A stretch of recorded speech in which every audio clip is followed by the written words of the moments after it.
Bing शैंग बहुत बुरी तीरंदाजी करके प्रेसिडेंट की टीम के पॉइंट्स घटा रहा होता है, जिससे शेंगजी नाराज था। लॉर्ड कू लॉर्ड हैन को सारा किस्सा बताते हैं। तभी ग्राउंड में लीजिन भी पहुंच जाता है, जिसको देखकर सब खुश हो जाते हैं। वो वैन से बोलता है कि वो बस टीम को पूरा करने आया है, उससे कुछ खास उम्मीद मत लगाना। फिर वो सब अपनी बारी के लिए चले जाते हैं। फैंग सारे निशाने सही लगाता है। लीजिन कमज़ोर था। लॉर्ड कू और लॉर्ड हैन की नज़र उसी पर होती है, ये देखने के लिए कि वो तीरंदाजी कर पाता है कि नहीं। लीजिन अपना पहला निशाना चूक जाता है और दूसरे में 9 पॉइंट्स हासिल करता है। तीसरे निशाने से पहले वो पूरी ताकत लगाकर बो को ही तोड़ डालता है ताकि कोई उसकी स्ट्रेंथ पर शक ना करे। फिर वो सीधा बुल आई को हिट कर 10 पॉइंट ले लेता है। लॉर्ड कू को लगता है कि शायद लीजिन वो इंसान नहीं है जिसको वो ढूंढ रहे हैं। वैन भी सारे निशाने सही लगाती है। फिर मिस मू वहाँ पर आती है। शेंगजी वैन और उसको साथ में बात करता देख जेलस होता है। वैन थोड़ा अनकंफर्टेबल सी दिख रही होती है तो मिस मू उससे पूछती है क्या उसने उसका भेजा हुआ लेटर नहीं पढ़ा जिसके बारे में वो कुछ नहीं जानती थी। लीजिन को तेज़ बुखार चढ़ा हुआ था। मिस्टर डिंग अगले राउंड से पहले उसको ट्रीट करते हैं और समझाते हैं कि अगर वो देश के लिए कुछ करना ही चाहता है तो पहले एक अच्छा ऑफिशियल बने। पहले राउंड का नतीजा निकलता है। फाइनल में 2 टीम जाती है, वो शेंगजी और फैंग की होती हैं। बिंग शैन वैंग के पो के साथ कुछ छेड़खानी करता है। सेकेंड राउंड शुरू होता है जिसमें टारगेट इस बार मूव हो रहे होते हैं और 2-2 करके मुकाबला होना होता है। पहले फैंग जीतता है, फिर प्रेसिडेंट की टीम से यू, और फिर लीजिन की स्ट्रेंथ ही नहीं बची होती है तो उसका एरो गिर जाता है और शेंगजी की टीम दोबारा जीत जाती है। उसके बाद बिंग शैन हारता है। दोनों टीम के बीच में टाई हो चुका था।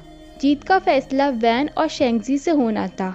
जैसे ही शेंगजी निशाने लगाने वाला था, मिस मू चिल्लाकर वैन को चीयर करती है, जिससे वो डिस्ट्रैक्ट हो जाता है। वो दोबारा कंसंट्रेट करने की कोशिश करता है, लेकिन उसके पिता मिस मू को सुनाकर वहाँ से निकल जाने को बोलते हैं। वो निशाना लगाता है तो उसे केवल 6 पॉइंट मिलते हैं। वैन की बारी आने पर जैसे ही वो बो पकड़ती है, उसका हाथ कट जाता है। फैंग इसकी कंप्लेंट डायरेक्ट मास्टर वैंग से करने वाला था, लेकिन मिस्टर डिंग उससे रोक देते हैं क्योंकि ऐसे तो शेंगजी की पूरी टीम को ही स्कूल से निकाल दिया जाएगा। वैन हाथ में बैंडेज लगाकर दोबारा कंपटीशन के लिए जाती है और सीधा बुल आई को हिट करके जीत जाती है। इसी के साथ फैंग की टीम कंपटीशन जीत जाती है। मिस्टर डिंग वैन को एकेडमी रुकने की परमिशन दे देते हैं और उन्हें मास्टर वैंग से शाबाशी मिलती है। लॉर्ड हैन शेंगजी को एक थप्पड़ मारते हैं मिस मू से डिस्ट्रैक्ट होने के लिए, और फिर दूसरा थप्पड़ मारते हैं हार जाने के लिए। वो अपने बेटे को अपने साथ टैलेंटेड लोगों को रखने के लिए बोलते हैं, ना कि चमचों को। बिंग शैन को उसकी टीम वाले उसकी बेवकूफ़ी के चलते डांट रहे होते हैं क्योंकि अगर वो पकड़े जाते तो सब बाहर निकाल दिए जाते। मिस्टर डिंग मास्टर वैंग को लीजिन के बारे में बताते हैं, लेकिन वो वैंग की असली आइडेंटिटी नहीं बताते हैं। बिंग शैन शेंगजी से माफ़ी मांगने आता है, लेकिन वो उसे दफ़ा हो जाने को बोलता है। आगे फैंग और पूरी टीम सेलिब्रेट करने के लिए लाइब्रेरी जाते हैं, जबकि वैन मिस मू से मिलने जाती है। लाइब्रेरी में मिस हैन भी आकर उनके लिए सितार बजाती है और बाद में वैन फैंग को उसे घर छोड़ने के लिए ले जाते हुए देखती है। एकेडमी में लौटकर ड्रंक बिंग शैन फैंग को परेशान करता है तो वो उसे पहले खुद की इज्जत करने को बोलती है। आगे वो दोबारा स्टोर रूम में नहाने जाती है, जहाँ लीजिन भी अपनी इंजरीज़ के चलते छिपा हुआ था। तभी वह मिस्टर डिंग आते हैं, जो उसे आगाह करके दूसरी जगह जाने को बोलते हैं और फिर लीजिन को दवा लगाते हैं। रात को वैन और फैंग ढेर सारी बातें करते हैं। अगली सुबह मिस्टर डिंग वैन को अब से स्कूल छोड़कर जाने को बोलते हैं क्योंकि मास्टर वैंग उसका बैकग्राउंड चेक करवाने वाले थे।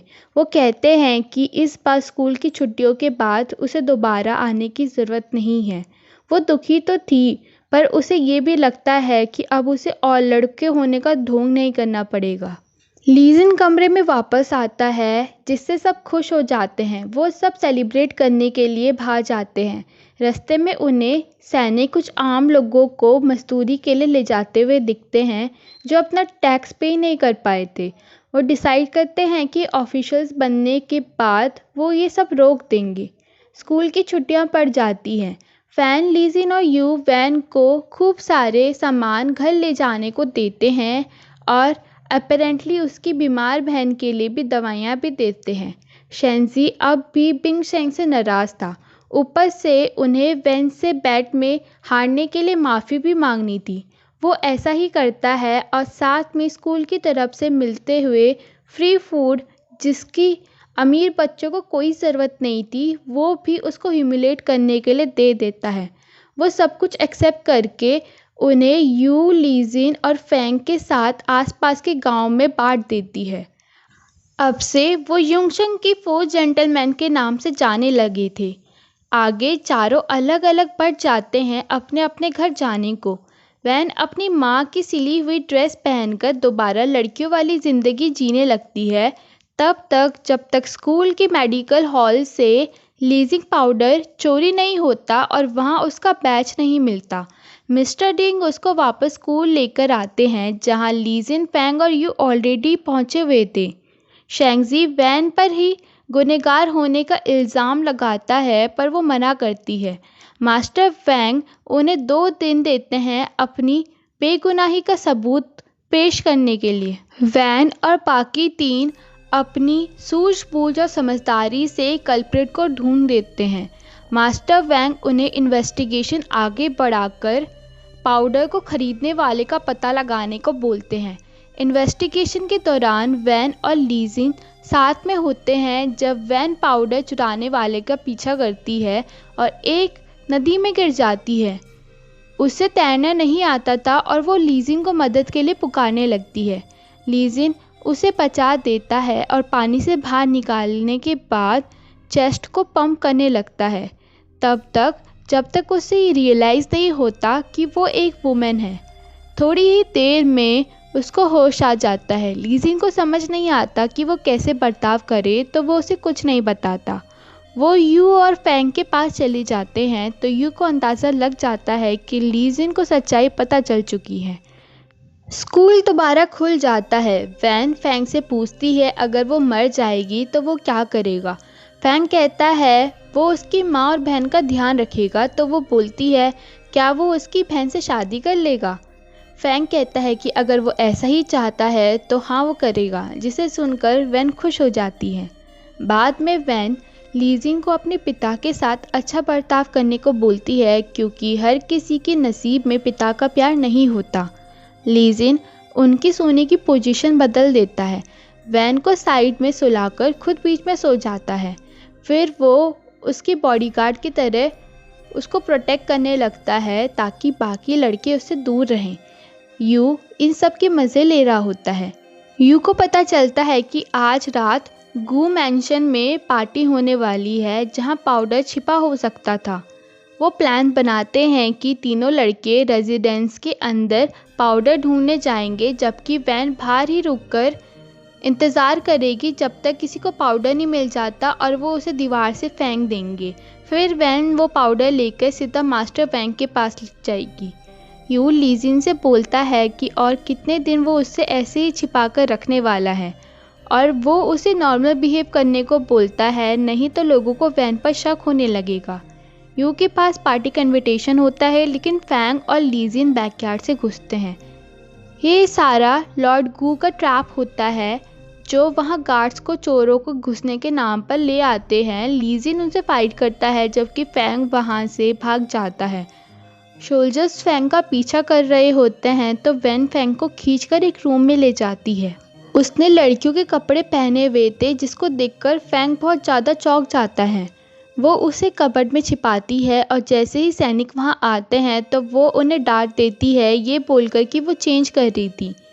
वो सैनिक वहाँ से चले जाते हैं। उनके जाने के बाद उन्हें लीजिन पाउडर वहीं स्टोर रूम में मिलता है और वैन को साथ में एक बुक भी मिलती है। आगे फैंग वहाँ से निकल जाता है और यू वैन की श्रग पहनकर सैनिकों को डिस्ट्रैक्ट करता है, जिससे वैन भी निकल जाती है। लास्ट में यू और लीजिन पकड़े तो जाते हैं लेकिन उन पे कोई सबूत नहीं होता, तो लॉर्ड गू को उन्हें छोड़ना ही पड़ता है। फैंग और वैन बाद में मिलते हैं तो उसे उसका लड़कियों वाला चेहरा ही याद आ रहा होता है, भले ही सबको ये लगता है कि वैन एक लड़का ही है जिसने बचने के लिए लड़कियों के कपड़े पहने थे। यू फैंग को बार बार चिढ़ाकर यही बोलता है कि वैन खूबसूरत लग रही थी ना। बाद में वैन उस बुक में देखती है तो वो घोटालों की होती है, पर उसमें फैंग के पिता का नाम भी इन्वॉल्व था। लीजिन चीज़ें नॉर्मल करने के लिए पहली वाली जगह पर ही सोने को बोलता है, पर अब फैंग चाहता था कि वो बीच में ही सोए क्योंकि वैन की लड़की वाली छवि उसके दिमाग में छप चुकी थी। वैन को समझ नहीं आता कि आजकल इन लड़कों को हो क्या रहा है। लॉर्ड गू लॉर्ड हैन को बुक के बारे में बताते हैं कि उसने लॉर्ड हैन की जगह गवर्नर फैंग का नाम लिख तो दिया था, पर बाकी सभी का नाम वैसा ही है।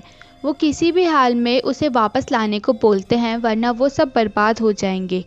चारों मिलकर मास्टर फैंग को लीजिंग पाउडर वापस लौटाते हैं, जिससे उन सब की बहुत तारीफ होती है।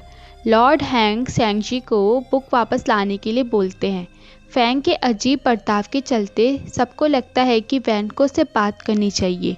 वैन जाती है तो फैंग बोलता है क्या उसकी जुड़वा बहन भी उसी की तरह दिखती है, जो और भी ज़्यादा अजीब था। बिंग शेन फैंग की जासूसी कर रहा होता है, जिसको मिस्टर ली पकड़ देते हैं और वो उन्हें बताता है कि ये सब वो प्रेसिडेंट के बोलने पर कर रहा है, जो एक बुक की तलाश कर रहे हैं। मिस्टर ली उसे तमीज़ से रहने के लिए बोलते हैं क्योंकि उन्हें पता था कि लीजिंग पाउडर का एक पैकेट उसने भी चुराया और वैन का बैच वहां डाल दिया था। शेंगजी वैन से बुक मांगने जाता है कि मिस्टर ली आकर उन्हें वहां से भगा देते हैं। तभी लीजिन भी वहां आकर वैन को ले जाता है और पूछता है कि सब उस बुक के पीछे क्यों पड़े हैं। फैंग उनकी बातें सुन रहा होता है जब वैन घोटाले के बारे में बताती है। लीजिन को गवर्नर फैंग पर बिल्कुल भी भरोसा नहीं था क्योंकि उसने बचपन में उन्हें उसके पिता से बात करते हुए सुना था कि वो उसके बड़े भाई से सारे रिश्ते तोड़ डाले और उसके भाई की मौत के बाद उसकी माँ ये सदमा बर्दाश्त नहीं कर पाती और उनकी भी मौत हो जाती है। वैन को समझ में आता है कि क्यों लीजिन फैंग को इतना नापसंद किया करता था, लेकिन फिर भी वो ये मास्टर वैंग को देने से पहले एक बार खुद इन्वेस्टिगेशन करना चाहती थी। फैंग अपने पिता के घर जाकर सीधे घोटाले के बारे में पूछता है तो वो बोलते हैं कि उन्होंने ऐसा कुछ नहीं किया है। मिस्टर क्वेन मिस हैन को एक एक्सीलेंट स्टूडेंट होने के लिए प्रेज करता है। फिर वो मिस मू से मिलता है और बोलता है कि वो उन्हें उनके पुराने दोस्त मू जियांग की याद दिलाती हैं और अब वो उनकी बेटी को ढूंढ रहा है ताकि वो उसे प्रोटेक्ट करके रख सके। मिस मू इस पर चुप्पी बरते रखती है। फैंग वैन और लीजिन को आकर बताता है कि उसने उनकी सारी बातें सुन ली है, लेकिन उसके पिता गुनहगार नहीं है। लीजिन तो बिलीव नहीं ही करता है, पर वैन को भी इस पर विश्वास नहीं था। इससे फैंग थोड़ा डिसअपॉइंट होता है। शेंजी मिस्टर डिंग का नाम लिखकर वैन को टेंपल बुला देता है और यहीं पे ये एपिसोड्स ख़त्म हो जाते हैं।